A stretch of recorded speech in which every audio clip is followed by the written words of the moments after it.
Good morning, students. This is Shraddha ma'am, your English teacher. Today we read about a poem, The Fountain.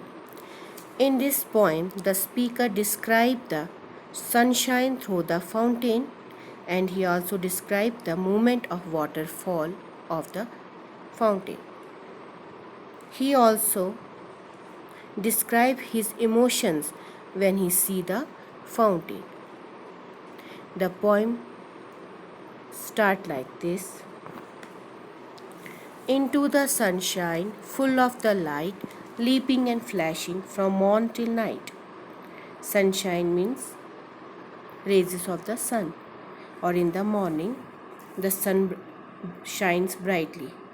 In this stanza, the speaker tells that the fountain in the sunshine shines brightly, leaping and flashing, यानी leap छलांग मारना, यानी कि वो morning में sunshine में ऐसे छलांग मारता है जैसे वो उसी सूरज की रोशनी में से निकल रहा है. फ्रॉम मॉर्न टिल नाइट, सुबह से लेके रात तक. Into the moonlight whiter than snow, waving so flower like when the winds blow. In the second stanza, speaker describe the moment when the fountain, how the fountain looks like in the moonlight, in the night. Into the moonlight यानी चांद की रोशनी में, whiter than snow, fountain कैसा दिख रहा है, बर्फ से भी सफ़ेद, waving so flower like, और वो ऐसे हिल रहा है जैसे फूल हिलता है, लहराता है, when the winds blow, जब हवा चलती है. Into the starlight, rushing in spray, happy at midnight, happy by day. In this stanza, the speaker describes the moment when the fountain looks in the starlight, यानी कि तारों की रोशनी में कैसा दिख रहा है. रशिंग इन स्प्रे, रशिंग मतलब भागा, उछल रहा है, अपने फुवारे गिरा रहा है. Happy at midnight, happy by day, वो दिन में भी, मिडनाइट रात को भी खुश होता है और सुबह भी. Okay, next. Ever in motion, blithesome and cheery, still climbing heavenward, never weary. Ever in motion means continuously move करना.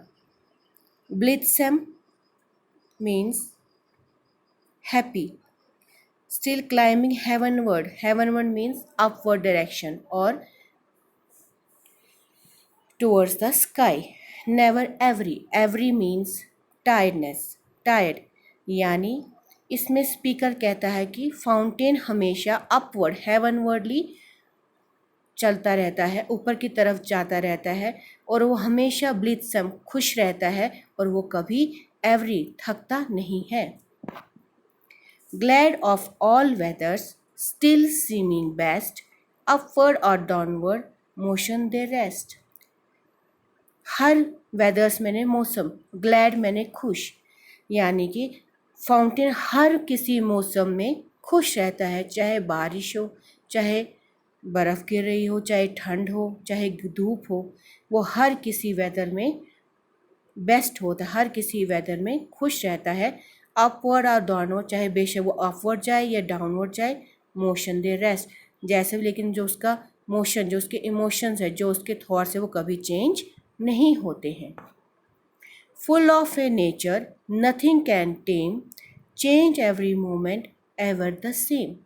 Full of A nature means उसमें खुश रहने का जज्बा है. नथिंग कैन टेम, उसको कोई भी वश में नहीं कर सकता.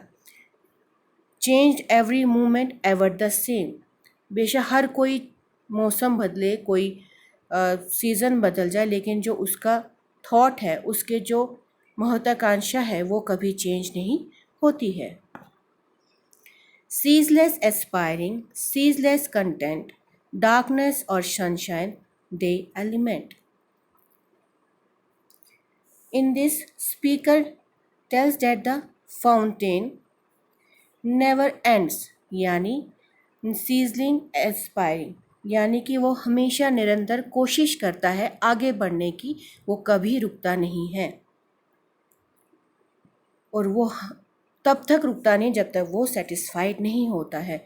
डार्कनेस और सनशाइन दे एलिमेंट, चाहे रात हो चाहे सुबह हो, वो हमेशा निरंतर, वो हमेशा कोशिश करता है आगे बढ़ने की। Glorious fountain let my heart be, fresh changeful constant upward like thee. In this stanza, speaker is describing the fountain that he is never changeful, never tired, never be moody. यानी इसमें स्पीकर जो है वो fountain की तारीफ करता है, कहता है glorious fountain let my heart be, वो ग्लोरियस मैंने महान फाउंटेन, मेरा हार्ट भी तुम्हारी तरह फ्रेश ताज़ा, चेंजफुल हर किसी वेदर में चेंजफुल यानी अपने आप को चेंज कर सके, अपने आप को अडॉप्ट कर सके, कांस्टेंट सहनशीलता रहे, अपवर्ड और हमेशा आगे सोचने की कोशिश करे। हे फाउंटेन, मैं तुम्हारी तरह हमेशा खुश रहना चाहता हूँ, चाहे जैसा भी मौसम रहे, चाहे सर्दी हो चाहे गर्मी हो चाहे ठंड हो चाहे बारिश हो, मैं कभी रुकना नहीं चाहता हूँ, मैं तुम्हारी तरह हमेशा आगे बढ़ना चाहता हूँ। That's all for today. Okay students, bye. Take care.